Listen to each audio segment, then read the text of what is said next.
Buenas tardes, amados hermanos.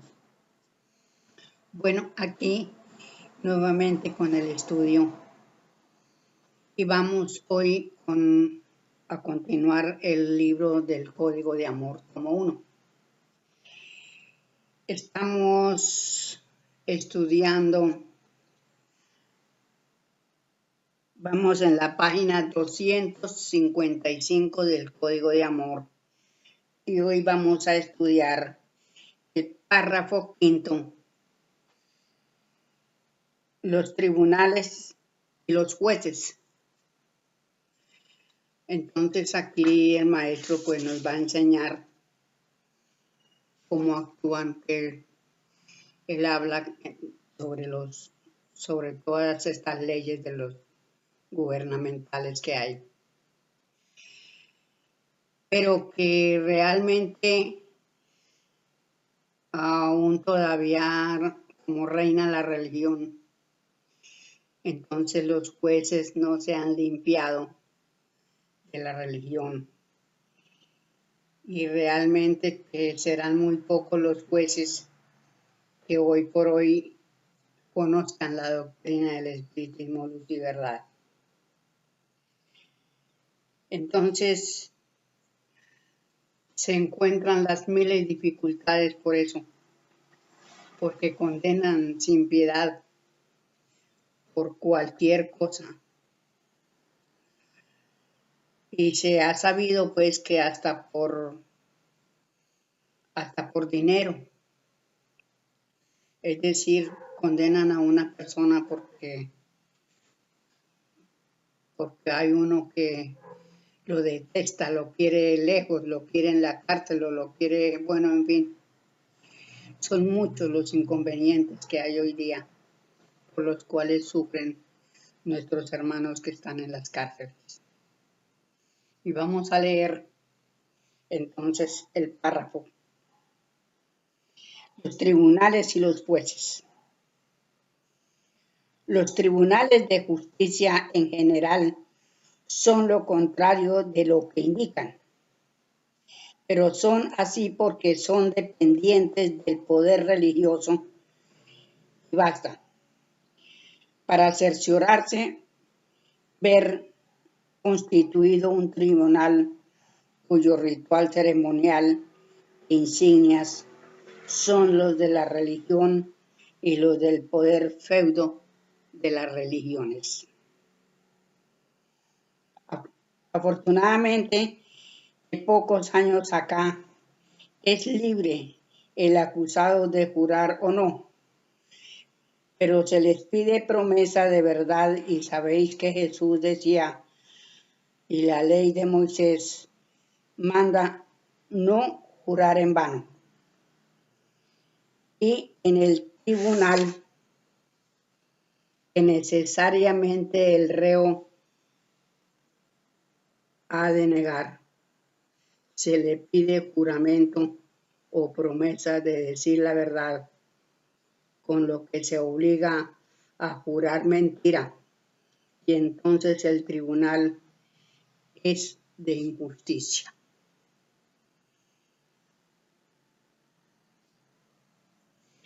Se ha conseguido también en muchos países el tribunal por jurados y esto es un triunfo de la democracia. Pero se ven tales absurdos que causan lástima y al fin prevalece la malicia de la ley. O sea que realmente no se lleva a un acuerdo de estar, digamos que a favor del acusado, sino más bien como de buscarle la forma de condenarlo. Entonces, realmente, aquí tengo una lectura para leerla del libro del Jesús hombre y no Dios que está al final, que es de un libro inédito, ¿sí? Escrito por el maestro. Lógicamente que hasta que no haya el cataclismo, ¿sí? los hombres no van a dejar esto. Supongamos que la ley no haga el cataclismo, que no haya el nacimiento de la luna todavía. Digamos que faltara como 10 millones de siglos, pongamos, para el parto de la Tierra. En esos 10 millones de siglos no quitan toda esta basura que hay. Y eso es debido, el cataclismo se hace para quitar los estorbos, porque la ley sabe que a las buenas nadie hace nada. Porque, como dice el maestro en algún lado, se encastillaron, ¿sí?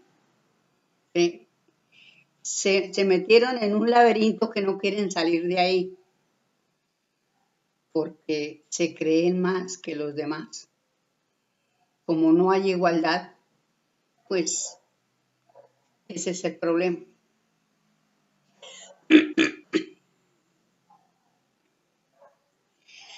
Los tribunales que juzgan a los hombres por faltas que cometen o pueden cometer los mismos hombres que lo componen.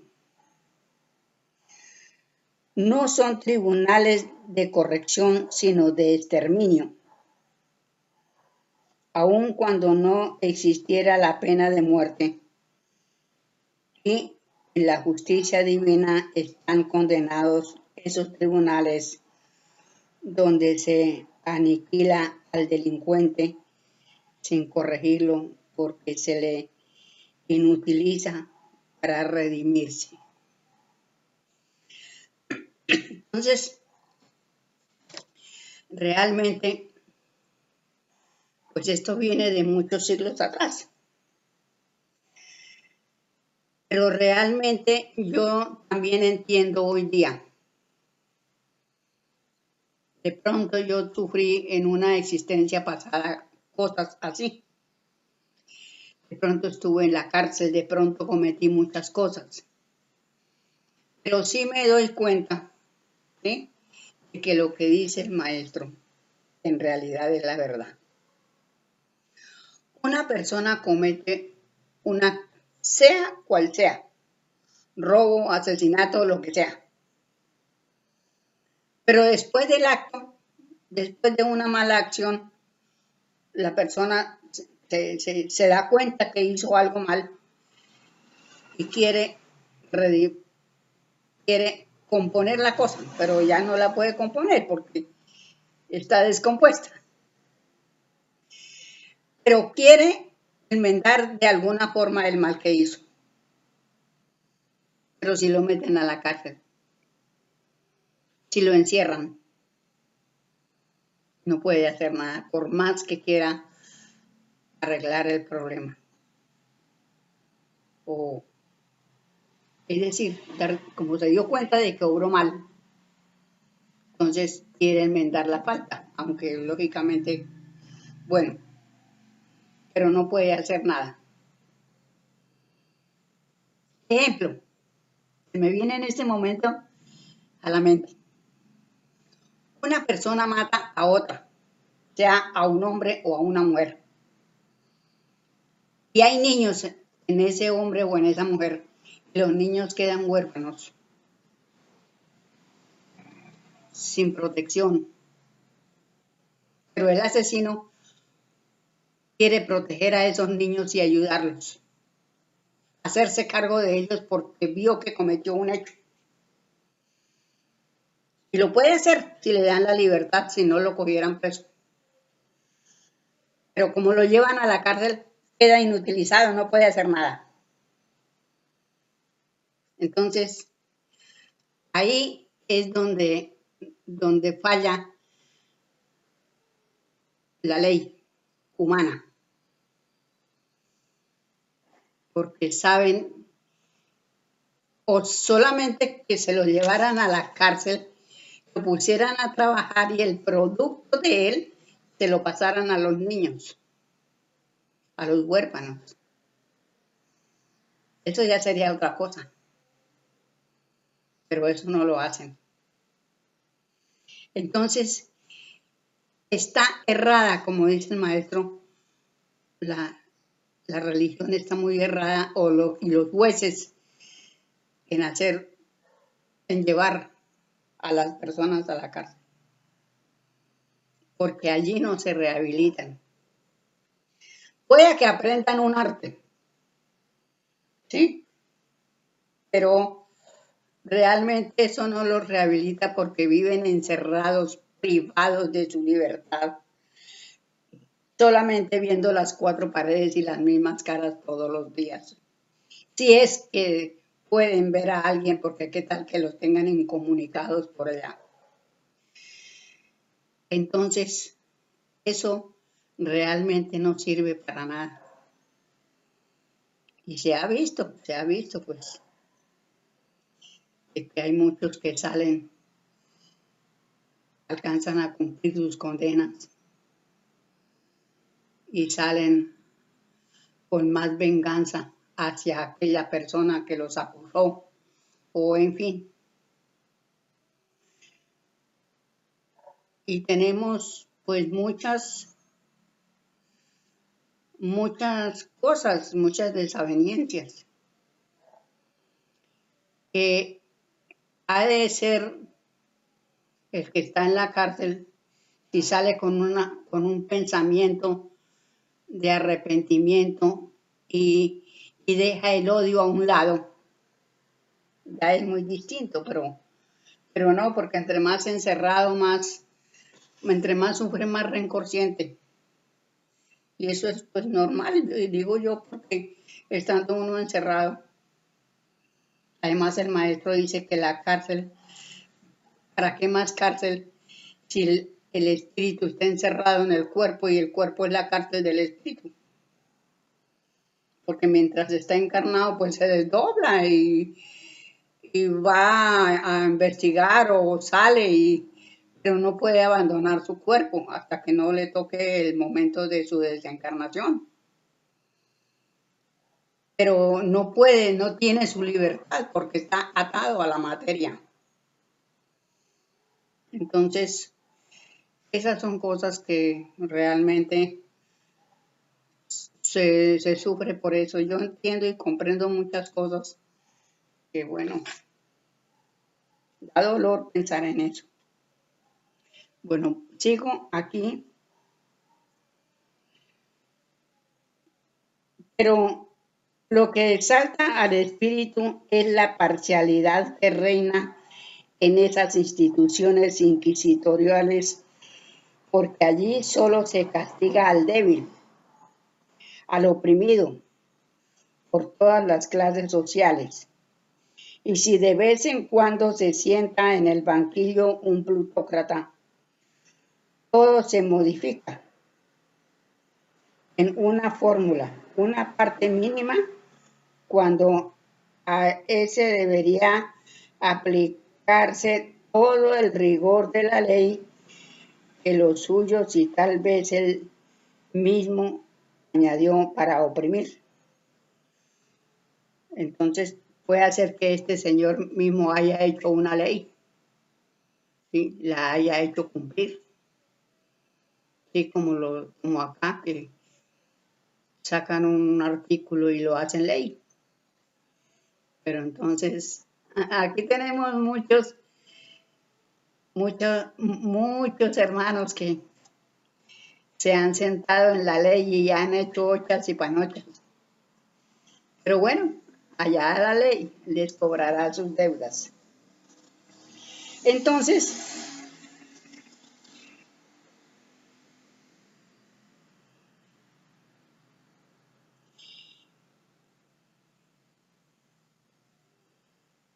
añadió para oprimir.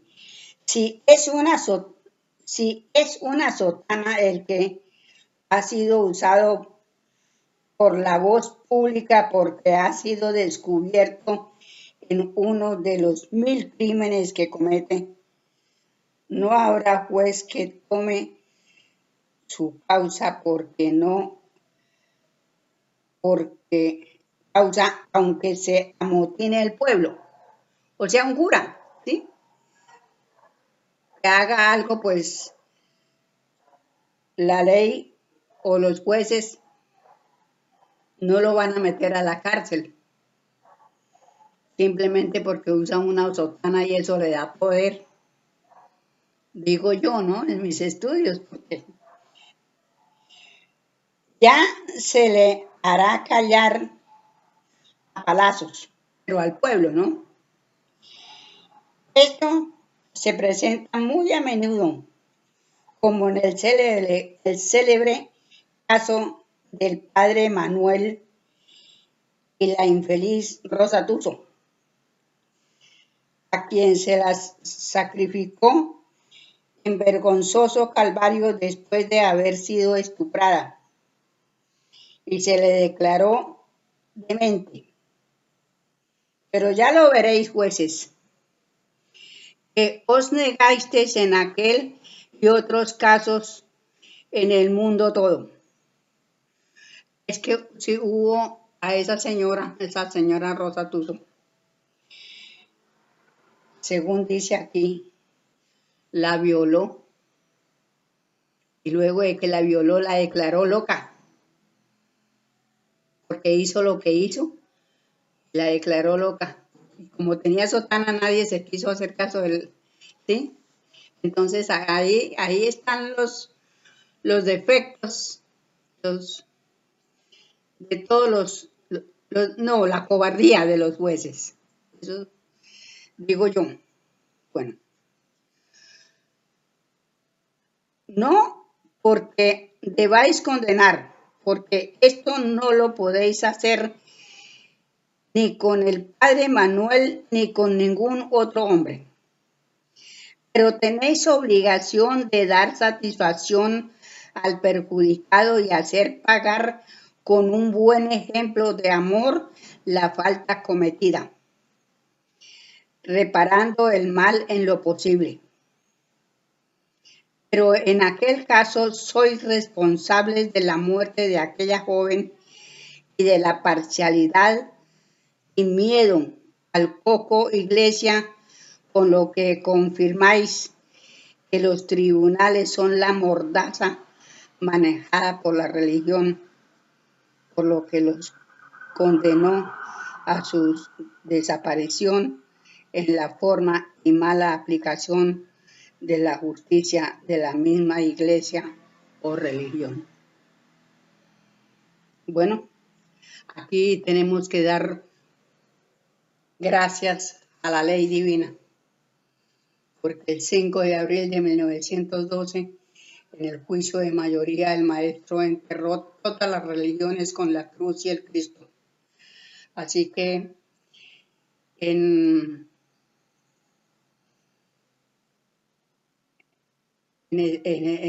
espíritu ya no vale nada, las religiones ya no valen nada.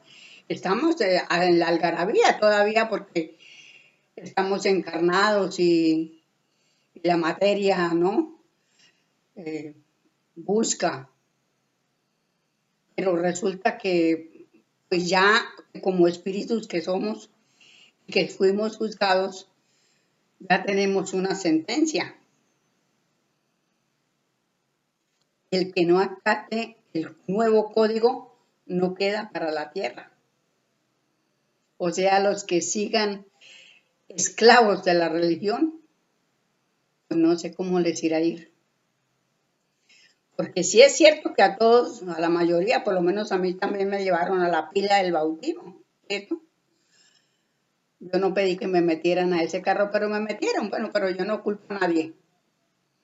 Porque yo ya siendo mayor de edad, pues al enterarme y saber que yo no quiero ser cómplice de esa religión, de todo lo que ha hecho la religión, los religiosos de la católicos, apostólicos y romanos, ¿sí? Como fue la Inquisición y todas esas suciedades que han hecho. Yo no quiero ser cómplice de eso, pues me salí de ahí, reniego de esa religión porque no me sirvió para nada. Entonces, hoy por hoy, le doy gracias a la ley, a mi guía y a mi protector, que me ayudaron. Además, yo nunca estuve buscando la iglesia, porque para mí eso no, pues iba a la iglesia los domingos, porque a uno lo obligaban en la escuela en esa época a ir a misa. Era obligatorio. Y si no iba uno, pues le bajaban. Yo no me acuerdo si era en conducta o disciplina que nos bajaban la nota por no ir a la iglesia. Además, uno va a la iglesia, yo iba a la iglesia y yo no le ponía cuidado a lo que decía el cura y me preguntaban y yo no me acordaba nunca lo que decía. Entonces esas son cosas que realmente, realmente son fatales. Y voy a leer con respecto a esto, porque aquí ya sabemos que si la ley divina no lleva a cabo el cataclismo, no se acaba toda esta situación. Entonces yo voy a leer aquí, dice, es del libro Buscando a Dios. En las últimas páginas dice, el libro inédito Enciclopedia del Séptimo Día, tomo 3, abril de 1913. Estudio crítico del mundo. Necesidad del cataclismo anunciado en el Apocalipsis para la renovación de la tierra moral y materialmente, porque no bastaría para su renovación sino en muchos años de luz y el código, ni para apagar las guerras civiles y las luchas en los hogares, de cuyos hechos se originarán crímenes de los que tendrían que responsabilizarse los trabajadores. Nadie duda o desconoce el desconcierto que reina en el mundo y que este desconcierto crece de día en día. A medida que el progreso avanza, todo se aplica para la destrucción de los mismos hombres y todos los inventos tienen hoy su aplicación para la guerra. Pensar que por el amor solo se ha de regenerar el mundo es ser demasiado cándido y esperar la natural evolución es demasiado largo.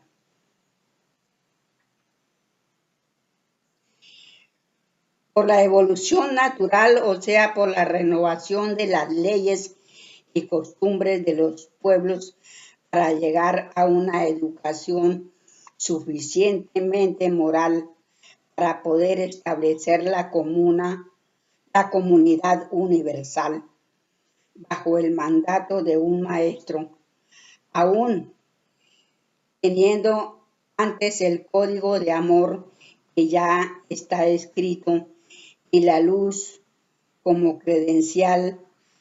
No es aventurado decir que pasarán 5 siglos. Yo no desconozco la potencia del espíritu y el valor y eficacia del amor que obra maravillas en los seres.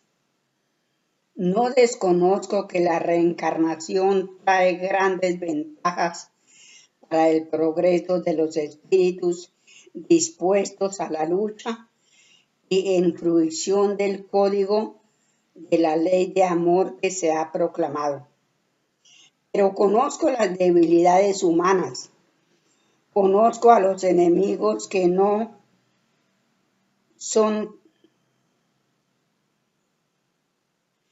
hay ninguno pequeño.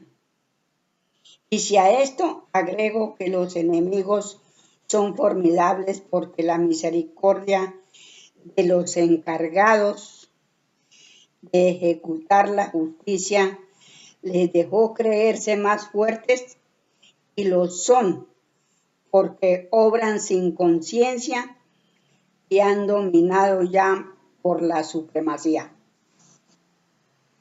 Ninguno está dispuesto a la paz verdadera y aún menos a la fraternidad justa. Resulta una utopía pensar en llegar a vencer con la luz de la sabiduría y el código de amor sin otra demostración que la verdad. Se dice que hemos adelantado mucho, es cierto. En lo material no podemos llegar más allá. Pero, ¿quién negará que todo este progreso no ha sido ni servirá más que para ahogar más al que se esfuerce en vencer el mal? Para derramar sangre que hoy forma ríos en vez de pequeños arroyos que formaban antes de todo este cantado progreso. Por cada 10 hombres que antes caían en las batallas, hoy caen 1000. Por cada pobre, entiéndase, llamados pobres de solemnidad, que había.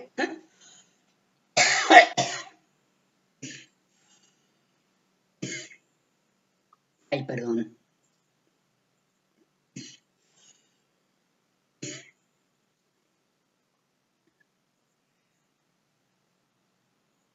Vuelvo a leer. Por cada 10 hombres que antes caían en las batallas, hoy caen 100. Por cada pobre, entiéndase, los llamados pobres de solemnidad, que habían antes, hoy hay 10,000. Luego, ¿para quién sirve el progreso? Y más, ¿quién ve ni ha visto en el progreso la mano del Creador? ¿Quién ve ni admite en el progreso la intervención y obra directa del Espíritu? ¿Quién ha inventado nada, ni aún en los efectos de pura higiene y salud de los cuerpos, con un fin puramente humanitario y desinteresado? Esto en lo material. En lo espiritual quedamos aún más bajo, por el más bajo nivel. Pues que muchos dicen al tocar un punto del espiritismo: si no lo puedo dudar, no lo puedo creer. Es que aún tengo que rebatirlo porque el mundo es así y lo tenemos que dejar como lo encontramos. Luego el tan cantado progreso es solo progreso para la destrucción. Es solo progreso de hipocresía. Es solo progreso puesto al servicio del mal. Esto es un dogal presto a ceñirse a la primera señal, y esto no puede ser más así. Es justicia que no sea. Se impone el equilibrio por el cataclismo anunciado en el Apocalipsis. La Europa hasta ayer solo era la Gran Babilonia, pero ya se le acerca por contagio natural al extremo oriente y llegará a Norteamérica. Hablar en todo el mundo de paz es poner una máscara a la paz, y dentro de poco dará vergüenza hasta la hermosa palabra de paz, porque parecerá cobardía y resultaría tan vergonzoso enunciarla como hoy es para nosotros la que llamaron reina de las virtudes, a la caridad, que ya se ha hecho un baldón. La paz tiene que ser impuesta al mundo y si no, no la tendrá. Y solo puede imponerse la paz quitando las causas de la guerra. Las causas de la guerra son la división de los estados. Estos no se quitan más que como está previsto antes de ahora y se reveló en el Apocalipsis para que el mundo lo supiera. Hoy el mundo dice que todo eso es fantasía, que nada se ha cumplido del Apocalipsis y de las profecías tienen razón por su sistema. Nada ven en lo que sucede. Todo es casualidad y no entienden cumplimiento de los progresos generales en la belleza, en la electricidad, en las ciencias. No ven la justicia en acción ni oyen la voz de alerta de las grandes inundaciones en la Martinica, San Francisco y Calabria, y tantos otros acontecimientos que se suceden uno tras otro. Es que la aberración es tal que lo miran con indiferencia, porque son cosas de la naturaleza. Pero ¿quién creó la naturaleza? ¿Quién la rige? Es que la supremacía es enorme. Todo le parece insignificante. Aún las leyes del Padre lo mismo harán con la luz y con el código presentado tan sencillamente. Son pues de necesidad estos remedios que se van a dar al mundo, para que tengan el resultado eficaz que se espera. Es necesario demostrarle al mismo tiempo el gran revulsivo al que no pueden hacerse sordos ni ciegos, el cataclismo. ¿Quién intentará cambiar la faz de la Europa que es la Gran Babilonia? Allí se acechan una nación a la otra, imponen su voluntad el más rastrero y para nada se tiene en cuenta el clamor del pueblo y aún se le engañará con la patria para luchar en la guerra de rapiñas. Tienen establecido el espionaje en las fronteras mientras el pueblo muere de hambre porque todo el producto de la tierra es necesario para la construcción de máquinas de destrucción. Bueno, mis hermanos, pues esto es para el complemento de lo que habla aquí el maestro de lo que habla de los tribunales, de los jueces, que todo esto está bajo la religión y todos los sistemas están en lo mismo, bajo la religión. Porque hasta que los pueblos, el maestro dice en otra parte, hasta que los pueblos no se divorcien de la religión, no habrá nada bueno. Mas, sin embargo, hay muchos pueblos que están en estos momentos ya repudiando las religiones. ¿Sí? Y lógicamente que los pueblos que son religiosos hablan mal de esos pueblos.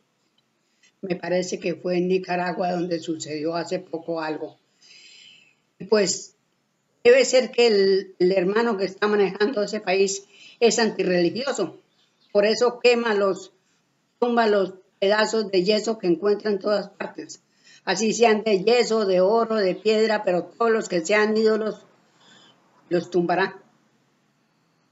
Porque está mandado por la ley. Lo que pasa es que, pues si no estudiamos, si no entendemos, si no buscamos, sí, la fuente necesaria para entender y comprender, no vamos a entender. Hay varios pueblos que ya son ya abolieron la religión, ya no tienen, y así irán continuamente poco a poco. Ojalá Colombia se divorcie de las religiones, que se llegue el momento en que el gobierno saque la religión del gobierno, ¿sí? Empezando por ahí, que todo lo que hagan sin necesidad de misas ni nada de esa vaina, que la religión no tenga nada que ver dentro del gobierno. Ahí poco a poco se va repudiando, pero de todas maneras, pues yo entiendo y comprendo que en los pueblos donde en estos momentos se está repudiando a las religiones es porque es un mandato de la ley, no es porque fulano sea un tal cual, no, es un mandato de la ley. Es que podemos analizarlo. Si el maestro juez enterró las religiones con la cruz y el Cristo en el juicio de mayoría, pues eso es lo que tenemos que hacer nosotros, enterrarlas también. Estamos aquí encarnados en la materia, pues, es decir, con estas materias que tenemos por repudiar las religiones. Es decir, ese es mi análisis que yo hago y créanme, amados hermanos, que yo quisiera en estos momentos ya, en más de un siglo que llevamos de la doctrina del nuevo código, ya deberían de estar todos los pueblos fuera de las religiones, repudiando por todos lados la religión, porque es justo y necesario, porque no han hecho nada bueno. Dominó por la Inquisición. El que no quería ser religioso lo llevaban a la hoguera. Y lo más triste es que los metían vivos a la hoguera. ¿Cómo sería esto tan terrible? De pronto hasta yo que le tengo tanto fastidio, de pronto hasta yo sería quemada por ahí. Porque ¿por qué le tengo tanto fastidio a esa religión? Me repugna. Entonces, posiblemente, no hay que dudarlo porque pues todo queda grabado en el alma. Entonces, posiblemente haya sido así. Entonces, bueno, mis hermanos, pues son cosas que yo estudio, analizo en mí misma, en todo lo que se ve, porque para eso es el estudio. El maestro dice que el espiritismo se estudia en todo y por todo. Así que, bueno, mis amados hermanos, yo los dejo con este nuevo comentario y bueno, día a día vamos aprendiendo un poquito más. Entonces, mil felicidades, amados hermanos. Muchas gracias y bueno, hasta otro programa. Felicidades.